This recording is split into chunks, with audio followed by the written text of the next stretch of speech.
Hey everyone, welcome to the next exciting episode of Lending Leadership with the Mortgage Pros. Robert Fillyaw here, joined with Dave Holland. Hey Dave. That was low energy, Robert. That was low energy. That was not low energy. Don't be giving me gruff, dude. It's just me and you. We got no Tom today. No Millsy. I'm flying to Vegas tomorrow to see Dead & Company at the Sphere. So For the I'm second excited. time. What's second time? Yeah. See the Dead once, twice a year. They got their 60th anniversary. I guess they just announced it. Polo Grounds, somewhere, some park in San Francisco, August 1st, 2nd, and 3rd. I know, Robert, we tried to get you in the Dead. You tried a little bit. You didn't try hard enough. Grateful Dead's an acquired taste. Listen, I've listened to it a little bit. It is an acquired taste. I don't get it, number one. It's, but I'm really bummed that I'm not making Vegas. By the way, I know you guys invited Lacey and I. We're not going to make the Vegas trip that you're leaving for tomorrow. I was still holding that hope. I'm sure you probably had realized that, but this is my official notice to you that we're not going to make the Vegas trip. We tried, we just couldn't put it together. Couldn't get it together. Well, one of those things about the Dead is a lot of people they think it's some psychedelic band that drones on, and fair. Some of the songs are, but a lot of stuff's like country western, rock and roll, R&B. It's not all, Jerry Garcia on a 12-minute solo. I mean, there's, in my opinion, it's the greatest American rock and roll band. We're going to differ on opinions there. Yeah, fair. But listen, I'm just really bummed I'm not making it to Vegas. I can't wait to see something in the Sphere. I hear it's epic. You've been, you said it's awesome. So I just, honestly, I miss blackjack. I really want to just have like a nice 4 or 5 hour blackjack session. So we didn't gamble at all last time. Not a single penny on gambling. One late night, those the casino games that have the horses that go around, the little miniature horses. We almost did that, but the group we were hanging out, we lost them in the casino. We got lost. It's like 4 a.m. after the Dead show. So no gambling. We got a bunch of good meals lined up. We're going hiking in the desert. Looking forward to it. We had never been to Vegas before last year, and I didn't realize what a wonderland it is, and culinary capital of the U.S. probably. I mean, we're staying at the Venetian, and I said to Lindsay, we're not flying. We fly in like 6:30 tomorrow, right? That's Wednesday. I said, hey, let's just go to the Venetian and grab something, so we don't have to take an Uber. We're gonna get there, be tired, drop our stuff off. So I'm like, I bet they have a couple good restaurants in the Venetian. Oh, geez, they have 3 high-end steak places. They got a Wolfgang Puck place called Cut. They got a Smith & Lewinsky's. And then what's Eagle Double Rare? There's one in Pittsburgh too. So they have like 3 bona fide high-end steak places, 2 great Chinese places. We're having dinner before the Dead at a Hong Kong, like a Hong Kong chic place, a new chef. But those casinos are like little cities in themselves. It's nuts. No doubt. Yeah, you can't go wrong in Vegas. It's an adult playground. I love it. Probably easily in the top 3 of towns. Maybe at the top. Maybe. It depends. Well, it depends. We're just learning our way around, right? This is our second time. It depends on how the blackjack sessions go as to how much I love it or not. Uh-huh. So, listen, our topic today is no topic. We're just gonna spend some time just chewing the fat. When we started this podcast, we wanted it to be a little looser than frankly it's been. So today's going to be super loose, maybe too loose, but that's what we're going to do today. And I like how we're both coordinating in blue. And to our listeners, that was not planned. It was not planned. In fact, great minds. I wore this shirt yesterday too, because I have all these polos. Oh, hey, that's 2 days wearing the same shirt isn't the end of the world. It's not okay. It's not. But okay. listen, I don't see anyone in the office. I'm not seeing anyone. I had someone with lunch today, and I had lunch with them yesterday. Yeah, personal hygiene. Listen, I showered twice yesterday. Worked out in the morning, worked out in the evening. It's a little different though, because I'm in Florida, right? And it's May. Yeah, you sweat. I sweat anyway.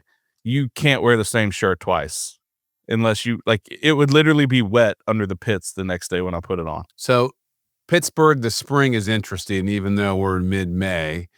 It could be 39 in the morning where, I'm tempted to turn on the furnace, and sometimes I do. And then the second floor of our house gets really hot. I could have the AC on by like noon. So that's just how springs are in the Mid-Atlantic, East Yeah, Coast. I get it. I get it. I think it's still gross that you're wearing the same shirt 2 days in a row. Like, at least give it a day to air out. Well, full transparency on the mortgage pros today. Yeah. Yeah. Well, This here we is a go. lot better without Tom, I gotta say. Don't you Yeah. agree? I think Tom's maybe the stiff in this group. Yeah. We love you, Millsy. So, Shout out to him. He's at some event, a realtor event, I think. I think you're right. So, yeah. Hey, listen, I had a question for you. We talked about it a little bit, and I know where I sit. This has been all the rage and a lot of discussion. 100 men or one gorilla? Who's going to win? Well, so that's how we ended the podcast last time when we went off air. I was like 2 weeks late to that. I'm not on social media very often.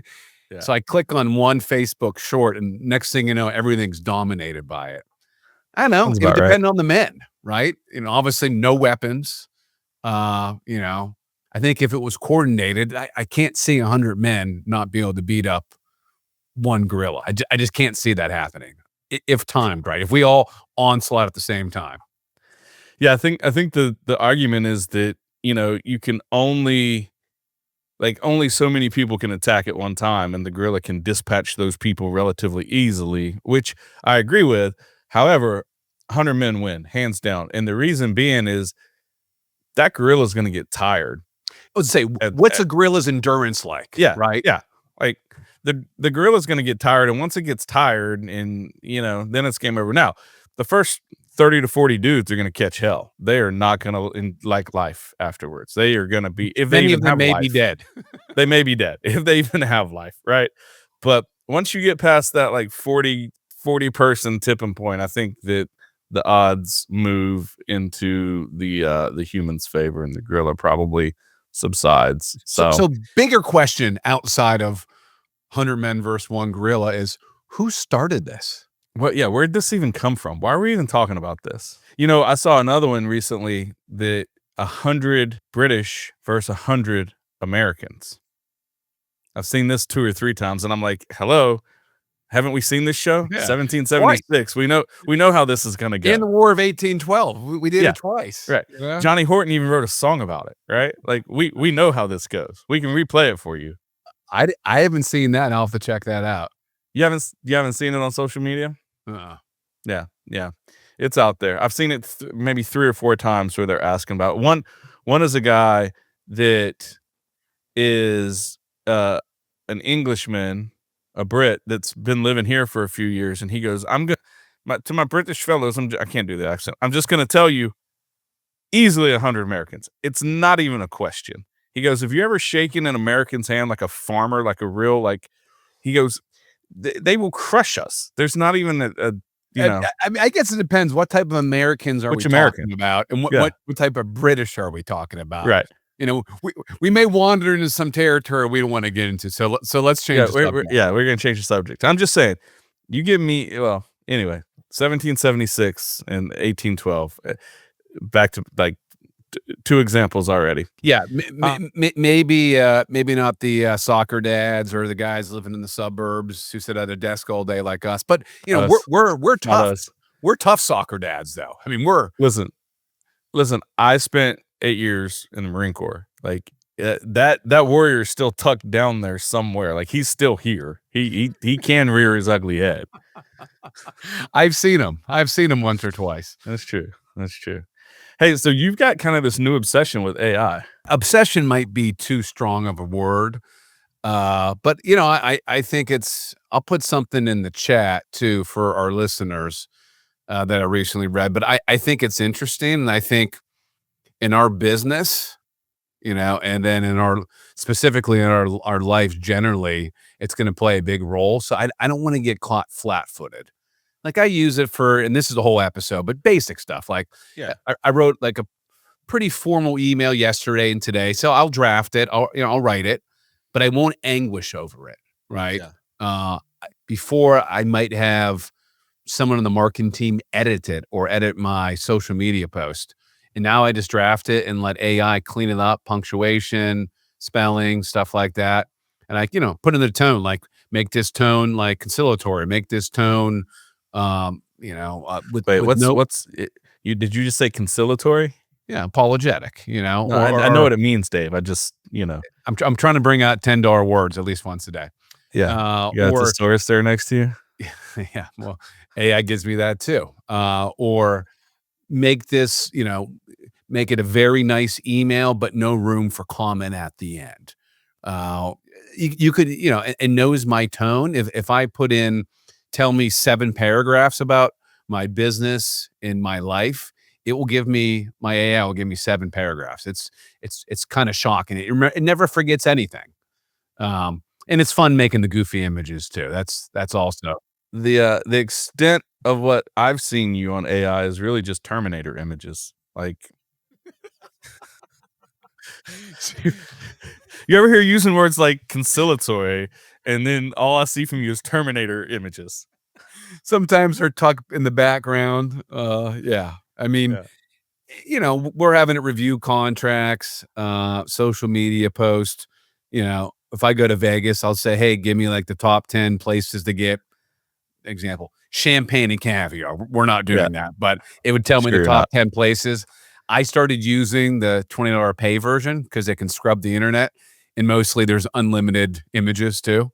Um, but it does do. I mean, you use in emails and stuff like Yeah. that from Yeah, time I to time. use it. I use it. Yeah. I actually had it draft me a perfect like 15, 16-day trip to Italy with a focus on visiting these 3 towns and what are the must-dos and where should we stay with Marriott properties, and Yeah. it put together a really nice itinerary. I think we're gonna try to do Italy for Christmas. So, Nice. yeah, it was cool. You know, Reagan and I had a conversation yesterday about it, and he was trying to convince me. Reagan, for those of you guys who may or may not know, is my 15-year-old son.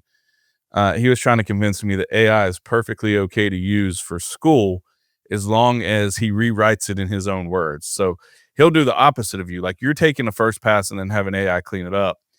He'll have AI do it and then Reaganize it, I guess, for lack of a better term. And I'm like, But is it really? don't you lose we already have a lot of the critical thinking skills, right? Because we had to write papers and essays and tough emails, but if you don't have those skills and AI is doing it I don't know. I'm not an educator, but I would think the way we're doing it, sometimes when I'm lazy, I'll just throw an email and chat GPT and have it reply for me. Yeah. At the end of the day when my brain's mush. But generally you need to have those critical thinking skills. Yeah, that's the camp that I'm in, and I'm like, "Bro, you need to do the work. Like, this isn't doing the work." So, yeah, interesting conversation. He's driving now, by the way, which is absolutely terrifying. Him and Liberty. So Permanent. So someone's got to be permanent. in the car Yeah, with them, I right? gotta be in the car with him, which is taking 10 years off my life. I bet. So, I bet. yeah. The AI piece is, it's revolutionizing our industry, and this is gonna look very different in 5 years than it does now, and that's something we're trying to tackle and kinda get our arms around. So, it's interesting to see every day some new aspect of it. I think for the LOs out there listening, what it's going to be is you're going to make less bips per loan, but you're going to do more loans. Um, it's not going to replace you, at least in the foreseeable future. I mean, who knows what the future holds with artificial intelligence, right? Especially when we hit, artificial general intelligence. That's a whole separate conversation. But you're going to do more loans, less bips. You're not going to be left behind unless you're not using AI at all. It's going to leave the loan officers who are already on the kind of on the fringes, who aren't using technology every day and who aren't using AI. It's going to speed up, and probably those people will exit the business. Yeah. Unfortunately. It's just one more, example of change, and that's the only constant in our business, and I agree with you. I think the other piece is you're gonna less bits, more loans, but it's gonna be a lot easier, right, to do those loans, a lot quicker, a lot more efficient. So, yeah, I think that's definitely what we're seeing. It's interesting, though, when you talk about the learning aspect. I'm vetting some AI vendors and looking at some partners for us, and one of them specifically said that their process has removes bias, right? So you get a more consistent It's an underwriting aspect. You get more consistency in kind of the same way every time, and it removes bias. And for that reason, they actually don't have the learning ability turned on because they don't want to introduce bias in it to learn bias, Hmm. which I thought was kind of intriguing. Yeah, that So, is intriguing. hey, I got a question that I've been wondering that I've never had a chance to ask you. I'm just going to throw it out here on air. Oh, Extraterrestrials, alien life, yes or no? What do you think? I mean, so if you look at our galaxy, right, just the Milky Way, and I don't know how big it is across, like 100,000 light years. Does that sound right? I have no idea. It's big. It's 100,000 light years, right? And I think within our galaxy, there are hundreds of billions of suns, right? So I believe that's accurate. And there's hundreds of billions of galaxies. So just by sheer numbers, yeah, of course you know, it could look completely different, right? Right. It could be the movie Arrival. That's really good where they're speaking like they're like octopus type creatures and they're speaking in ink. Could be like that. It could be artificial intelligence, right? Could be a civilization that advanced, created artificial intelligence. Artificial intelligence takes over, and they're just coming to get us. But it's gonna take them a million light years to get here. So Back yeah, back back to the Terminator. yeah, right. Back to Terminators. This is how we get Skynet. No, I agree with you. I think it's pretty naive to think that we're the only right when you look at the vastness of it to say, hey, we're the only ones out there. It's kind of naive and also a little bit maybe self-centered. That's not right, but you get the gist. Like Yeah, self-centered. Yeah, I mean, in the Middle Ages, everyone thought the sun revolved around us, right? And it was wait, it heresy to doesn't. suggest. Yeah, it was heresy. Well, what's the number? I think the number is. I should have had. Well, I'm gonna have this prepared because we know what we're gonna talk about. It's like 50% of Americans think the sun revolves around us. Yeah. Well, listen, that's a whole different tangent if we want to talk about like what about the Americans or not the Americans, but the people out there, the flat earthers, Flat earthers, then we're in a dome. We're in a and dome. the people that think we're in a dome. Yeah, where people think we're in the Matrix. Yeah. Yeah. Kind of I'm crazy. sure I'll see some of those people at the Grateful Dead concert on Thursday. Far out, man. Yeah. Whoa. That's fun. I'm jealous of your trip. So we're going I haven't told you this. We're going to Napa in the beginning of June. So I'll be back out there for a few days. Nice, So, nice. I'm sure it's a friend's bring home some 50th good wine birthday. for me. Yes. Yes, always. What else should we talk about, David? What any current events? Like I feel like current events are a taboo subject because there's no way to talk about it that isn't politicized today. Right? Like Yeah, I mean, recently, looks like we have a handshake deal, soft handshake deal with China on a trade deal, and of course, what do you think that's gonna do for us in terms of pricing in the near term and the short term? well, pricing got worse on Monday. Pricing got a little Mhm. worse today, so it's not positive. I mean, we keep thinking rates are going to go down. We're going to have a refi market, or at least some refinances, and we've been doing some here, but it's very infrequent. So at some point, the market has to give the mortgage professionals something. Um, We're we're closer than we've ever been. Every day we're closer than we've ever been. True. It'd be great if we had in the fourth and first quarter, right? And we could go just rolling into the spring Just roll market. right in. That That'd be that would nice. that would be ideal. That would solve a lot of mortgage companies' problems. Like in a lot Can of we just mortgage manifest companies, that into the put that in the atmosphere, like, ether. just right there, out into Yeah. the universe, like, 4th and 1st quarter, let's go. Yeah, there's a lot of mortgage companies that are on the edge. And if this doesn't turn, they've been holding on for a long time that they're going to have to change the face of their organization or finally pack it in. You can't lose money every month for 3 or 4 years and be a viable concern. I, maybe unpopular take, we started down this road in 2018 and the beginning of 19, and it was, short. There were some companies on the ropes, and it was short lived. And then we all know 20 and 21, and This has been a long, like, it's been a long window. Almost like I want some of those players to just get out of the game. Yeah. Yeah, I Like, mean, some of the people have hung on. They made a lot of money, and don't forget the second half of 19 was pretty amazing too. yeah, it Made was. great, and the first quarter 22 was decent. But yeah, I mean, there's a lot of people who made a lot of money. Hopefully, they didn't give it all back. That are probably close to retirement age or been hanging on for this to turn or to pass it to the next generation. Yeah, I think it's not only companies, and there's several in every marketplace, but it's also LOs too that are LOs. closing, one or two a quarter. We have had focus on that at our company, because it makes it operationally harder for us to navigate everything that we do with the company as owners. Um, so I think we've seen some companies already quietly fold up, or we call it a walkover, where they just drop the keys over to the company that's taken over because their company's not worth anything, unfortunately. Mhm. Yeah, I think it's just that consolidation is gonna continue, and I think to your point, we're gonna see it in the LO level also, right?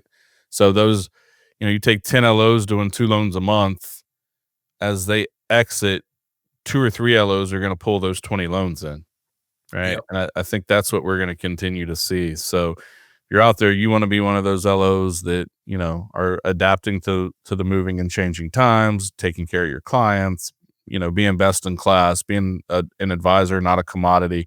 So as these exits happen, you can you can capitalize on it. We've seen it with real estate partnerships, right? Yeah. As LOs have exited the business, we have originators that have been calling on agents for years without any traction, and then all of a sudden, I remember a story where we had one where the LO got out of the business and went to like do road work, like making roads, right? And a realtor called that this our LO had been chasing for literally like 2 years. And it's like, oh, my LO's out of the business now. You're up. Let's go. So the seeds you plant today are the fruit you harvest tomorrow. Well, we got to have one more off the wall topic. What is it, David? I don't know who's Florida. Are you going to go to every Florida game next year? I will not be at every Florida game next year. Schedule out. Schedule's out. Yeah, schedule's been out. So not gonna be at everyone. I'll be at every home game. Um, and it looks like my away games are gonna be Miami, and Ole Miss, which I'm really, really excited about tailgating in the Grove. Super Nice. excited. I don't have any exciting sports stuff, but Steelers are playing. They just announced it today in Dublin, the 26th or the 28th of September. So I'm sure they'll get charter flights from Pittsburgh, but it sounds fun. Are you going? I think if I can get some of my cousins to go, both male and female, and some buddies, yeah, I think I'd go. I mean, I'm not, I've seen the Steelers, 100 times, but just go to Dublin. Dublin's a great city. I'd love to go to Dublin. I know you're not invited. Like that wasn't an invite, Well, I but mean, I'm that's inviting kind of a myself. soft invite. You kind of invited yourself. It's only a 5-hour time difference. We could get there on a Thursday and fly back on a Sunday. Yeah, what's the date? Florida has a bye week in late September, so like it might align perfectly. I'm just Yeah. saying. My email's off, but I got my Outlook up. That's Don't fine. yell, You can. don't yell at me, Rachel. Steelers, Sunday, September 28th, Oh, and you know they what? are playing the Vikings. The Vikings. I think the 27th. Let me look. I think September 27th. We have a bye week. Whoa. Is this? You heard We it. You do. heard it. If We you made do. it this far in the podcast, you heard it here first. Robert and Dave are going to Dublin to see the Steelers. Robert and Dave do Dublin. Watch out. Do you like Oh boy, Guinness? I love Guinness. As It's long as I don't get the muds. I like the mutts. Yeah, we won't dissect that on that, but a lot of people don't realize that Guinness is a light beer. It's a very Uh, light beer Low alcohol, low carb, low calorie. It's meant to drink and all day. delicious. It's a Yeah. great breakfast beer. I've Yeah. heard. Mhm. That's a good stopping point. Hey, thanks, thanks everybody for joining us today while we just chewed the fat a little bit. If you haven't hit that subscribe button, take this opportunity to do that now. Go ahead and leave us that 5-star review. We really appreciate it. if you're out there in the mortgage world and feel lost, don't have the leadership, your business is stagnant, you just don't have a plan and would like one, we'd love to chat with you. Hit us up. Really good at that stuff. No commitment, no obligation, totally confidential. We'd love to chat with you, so hit us up. For Dave Holland, Robert Fillyaw, Lending Leadership with the Mortgage Pros, thanks for tuning in, y'all. Thanks so much.